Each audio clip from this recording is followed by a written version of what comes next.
વણામાં થઈ ગયો એક્સિડન્ટ, જો વિડીયોમાં લાસ્ટ સુધી. સવારમાં લઈ લીધું પેટ્રોલ, લઈ લીધી ક્રંચ. સુરત દાદા વગર નથી પહેલા તો આપણે જઈએ વેતા ખેતર જવા અને પહોંચી ગયા ખેતર. જીરા કરી દીધું ચાલુ, જીરું ઉપાડવાનું. ભાઈલો તો આગળ થઈ ગયો અને પછી તો ભાઈ ગયા જાહેરમાં બધા શું લેવા ગયા એ ન કહેવાય. પછી થઈ ગયો ચાનો ટાઈમ. પછી તો શેરા કરતા હતા તો વાગી ગયો હાથમાં. અને શેરા જોવો જરા આપણા કરેલા. મોડું થતું તો બળદેવભાઈ તો મંગી લીધા તો કોણ.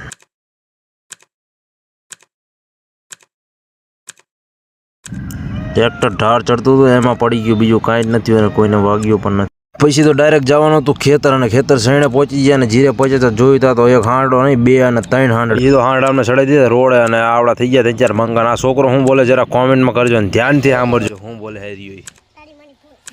દુકાનેથી લઈ લીધી કિટકેટ જો જરા અને પછી પૂરાઈ લીધું પેટ્રોલ ને થઈ ગયા 12 ગામ આપણે જવાનું હતું તો વેતા. અને જોઈ લો હું ને ભાઈ બંકો બે થઈ ગયા. અને આ શું જરા કોમેન્ટ કરજો. અને આવડા મોટા ઘઉં કોઈને આ છોકરો કે મારો વિડીયો બનાવી લીધો. બાય સાહેબ આજ આટલું જ. તેને વિડીયો ગમે તો ફોલો લાઈક કરતા જજો.